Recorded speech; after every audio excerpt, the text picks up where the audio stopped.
Hello boyos, Rich Boy J here back with another video, and this is the second episode of the Starkiller base mock build series. I understand there has been like a 2-week gap between the first episode and this episode. There are a few things that kind of resulted in that little hiatus, namely the fact that I needed to get Vardos taken down, and as you can see behind me, that finally happened. We got clear tables, and I was actually finally able to start on building Starkiller base. Moving forward, this will not be the case. I am fully motivated for this mock, and I don't like those long unannounced breaks, so want to make sure that these episodes are more consistent than they have been so far. But I think that I work really hard to put a lot of effort into getting a lot done for each individual episode, so hopefully you guys feel that I've at least earned a few episodes that don't come out exactly on time. But that's beside the point. Let's actually talk about what we got done this week. So you can see behind me, yes, actual things were built. Before we get into the build stuff, I do want to give a very special thanks to those who donated on this week's live stream. So special thanks to Dan6151, Elrik Vonreg, ESB2, Legosoldier 82, and Cosmic Brick 44. You guys are wonderful. I definitely appreciate you for contributing to the mock. As I said before in the Vardos build series, as well as this one, if you guys aren't tuning into the live streams, I certainly urge you to do so. It is a great way for you to not only see the mock before the update, so you get a little sneak peek at it, but it also gives you an opportunity to just hang around, talk Star Wars with me, as well as the other boyos. I really do think it's an all-around great time. There are a few things that I really focused on getting done for this update. The first thing is just figuring out the spacing for things. It's one thing to kind of visualize and conceptualize things in your head and have it written down on a little diagram like I did in the first episode, but then it's a complete other thing to actually set out your base plates and then be able to visually see how much just space can be allocated to any given part of the mock. And that ultimately resulted in me making this mock a table bigger than I initially planned it for it to be. So initially this mock was going to be 5 tables large, and I realized that I need a little bit more space, so I'm adding another table to it. In the meantime, I'm still just going to keep 3 tables in here. Whenever I build further back towards that side, I will add another table, and then the other third of the mock is actually going to have to be built in another room, and then for the finality, it will all come together as one cohesive build. So I think that'll be really interesting leading up to the finalization of the mock. The other part that I wanted to focus on was really just getting a lot done on this platform behind me, the little speech area where Hux is talking to the First Order and he ignites Starkiller base to blow up the Hosnian system. But I've done enough talking. Let's actually jump right into the episode. I'm going to do things a little bit differently. My goal is to basically have a time lapse for every single episode of Starkiller base. So I was able to do that this week, and let's go ahead and jump right into the time lapse. I lied. There's one last thing I did want to show you guys before we get into the time lapse, and it is this lovely drawing that Enthert has so graciously given to me. Now, this is actually so cool because, I showed you guys the overhead view of what my idea of the mock is, and Enthert literally turned that into this drawing. And it's so crazy looking at this because I've envisioned this thing in my head for so long, and it's really like taking a sneak peek at the mock before I actually get to see it. So Enthert, I'm sure you're watching this right now, man, and I cannot be more appreciative of you doing this for me. I didn't even ask for it. Enthert literally just sent it over to me to my surprise, and I just love it. It is almost exactly how I planned for the mock to be. So if you guys were having a little bit of trouble conceptualizing how the mock is going to look, this is it. This is pretty much what it will look like. The only thing I would say that's going to be different between this picture and the actual mock is the front area. I'm going to mention later, but the platform where the people are spectating Hux's speech, it's not going to be elevated really at all. It's going to be pretty close to the ground level. So you can just imagine if you flatten that area, on the other side of the base, it'll have to be elevated, obviously, for the trench. But my goal for this mock is basically to create it where on the left side of the base, it'll be obviously very flat, but then on the right side, the ground level will just be much higher to accommodate for that big trench sitting over there. But otherwise, this is just so freaking cool. I spent so much time looking at this, and once again, Enthert, I really appreciate it. You've made my vision come to life, and all that's left for me to do is build all this in Lego.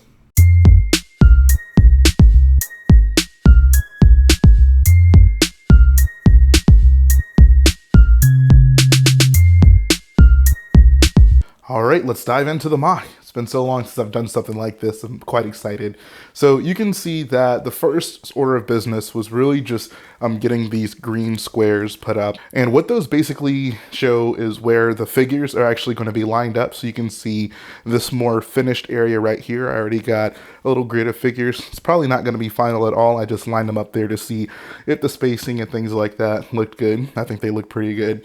But yeah, so you can see I have tons of space to fill with the figures. Those ones up front, I didn't actually finish up. Basically where I was sitting during the time lapse, my arms couldn't reach up there, which is why I finished these off, and then I wanted to actually get some of the like surface built up. So that's where I kind of went with that area.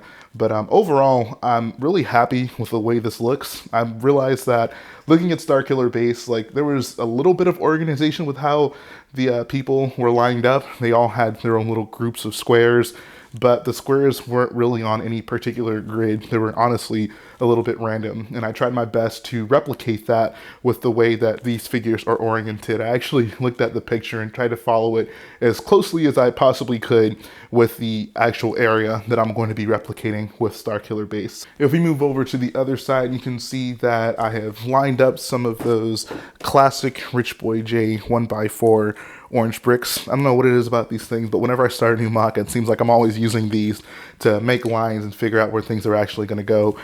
So my idea is basically to have this be where the stage starts. So you can see there is a decent amount of space, and actually that part that juts out right there is where Hux specifically will be standing. There's like a protrusion that he's standing on the stage.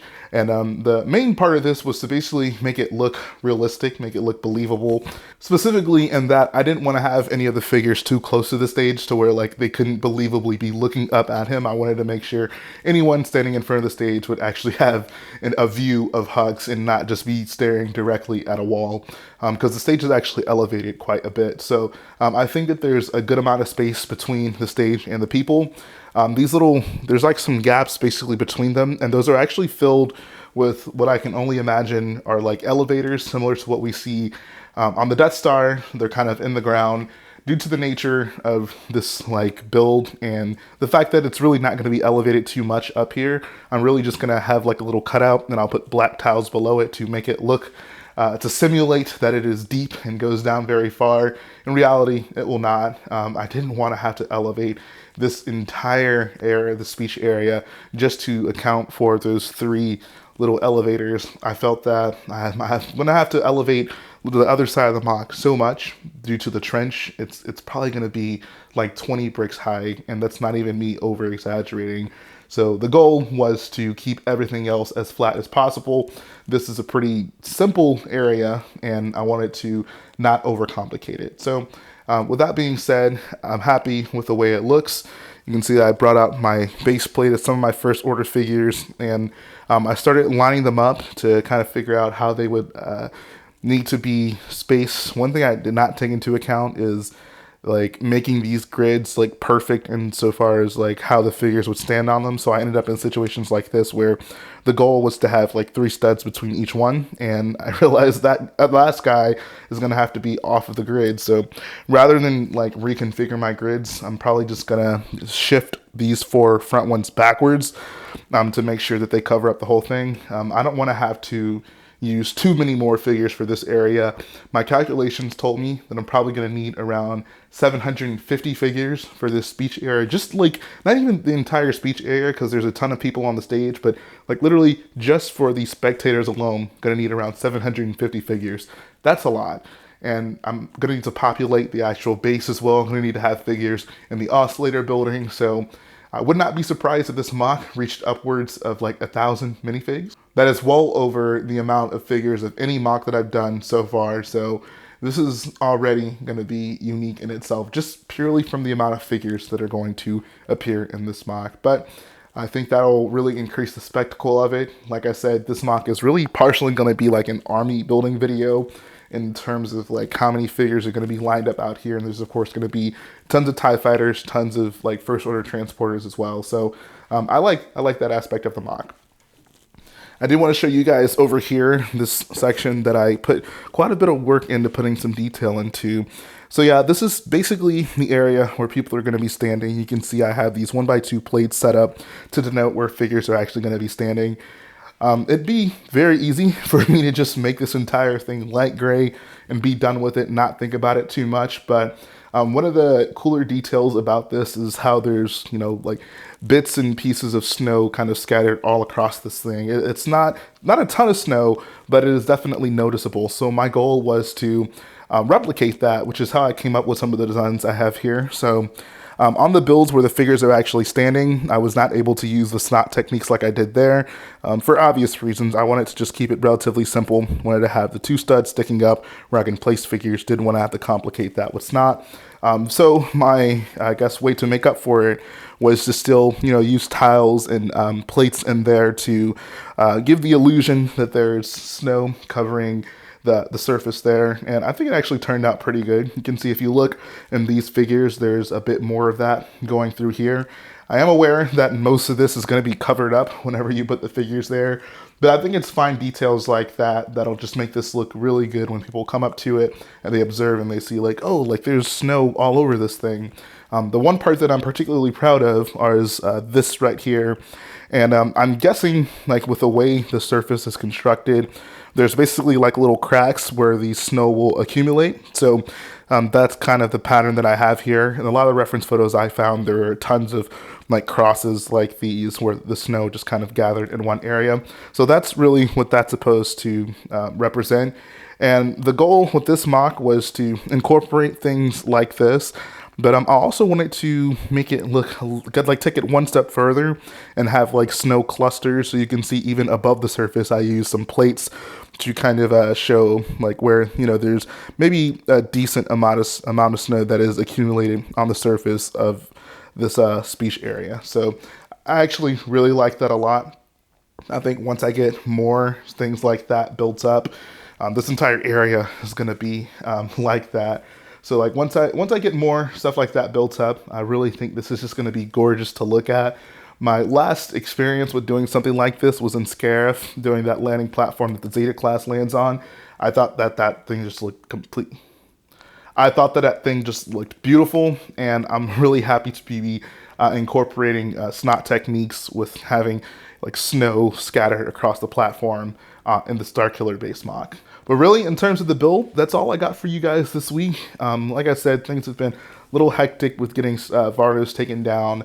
Once I finally finished that, I really wanted to start planning and working on this MOC. I would have liked to have gotten a bit more progress done, but I'm happy with what I got done. I'm glad that my general ideas are progressing well. I haven't run into any huge roadblocks or any like design flaws of things that I had planned on doing that I maybe won't be able to do. So other than making the MOC bigger, which honestly you should just expect at this point, it seems to happen with all these MOCs, no real roadblocks, and that makes me very happy. So let's go ahead and go to the outro of the video.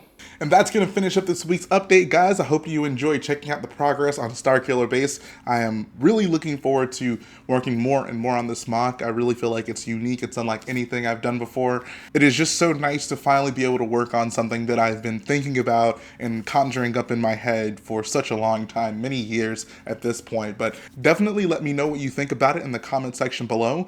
Moving forward, my goal is to, of course, start getting a bit more of this base filled up. There's just tons of snot work that has to be done on it. I also want to start the stage between this and the next episode. I think that that'll be really key in figuring out just the general shape of that entire building over there and how much space I'm going to be working with, and making sure that everything just kind of flows correctly with this front area of the MOC. I also do want to try to get started up on another TIE fighter. You can see got the row of TIE fighters there. I want to, first of all, get rid of the original trilogy ones, but try to, I don't know, spread out the TIE fighters that are going to have to be built over this build series over an amount of time. I don't want to like get to the end and just be building like, 8 TIE fighters in a row. I don't imagine that will be very fun. So I have a bunch of the parts for them. I'm going to try to get some more to have one more completed by the next update. If not, definitely the one after that. And we'll see where this thing goes. So that's going to finish up the video today, guys. Like I always say, if you like what I do, go ahead and support the video by smashing the like button, support the channel by smashing that subscribe subscribe button, and I'll be back again very soon.